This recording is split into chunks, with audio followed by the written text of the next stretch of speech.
Hi, I'm Katrina Aarsman, the CEO of Pure Bookkeeping, and joined with Debbie Roberts, co-founder. Hi, Deb. Hi, everyone. We've decided to come on a video recording and answer a couple of questions that we are commonly receiving, and some that have come up in our Facebook group as well. So we're going to go through a couple of questions and give you some insight into ourselves and a bit about our journey as well. So, Deb, I have another question for you. Going back to when you had your own bookkeeping business, what is the one regret you had, missed opportunity, or how would you now think you could have addressed it for a better resolution? That is a good question, and I have given that some thought because regrets are, I don't like regrets very much. And I think it's actually fair to say that, look, I made lots of mistakes, and I've often said I've made probably every conceivable mistake you could make growing my bookkeeping business.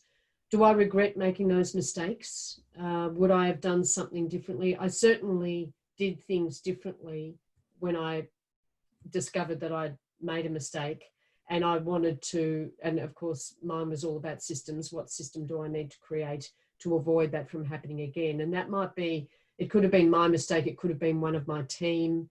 It's not just about me, it was about growing my business and having other people doing the work, and they were making mistakes. So what system do I need to create to stop that from happening again? But do I regret those mistakes? No, I don't regret those. They are what made me into, and what made my business into what it was.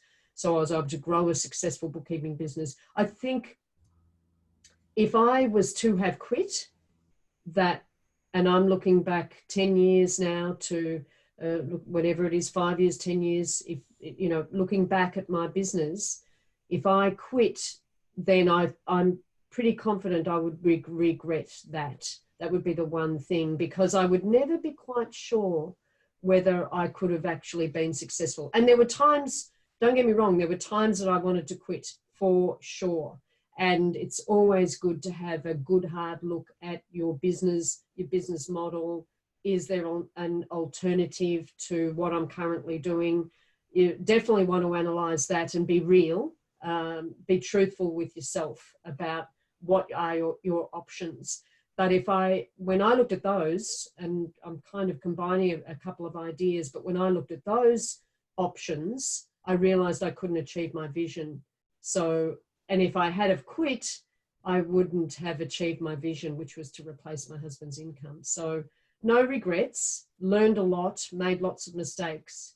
But one thing I would have regretted was quitting when things got tough. Yeah, that's a good response.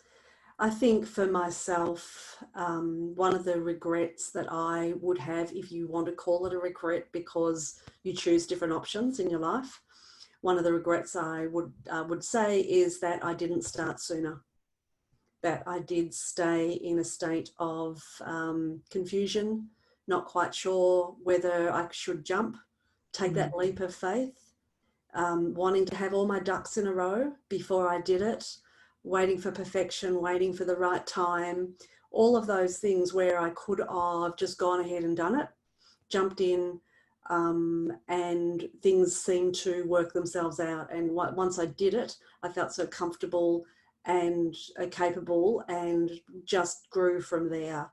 And, at that point I thought, gee, I wish I started this 2 years earlier, because you get in a rut, and it's easier to stay in a rut than it is to take that leap of faith, put your confidence in yourself, and go out there and do what you're meant to do.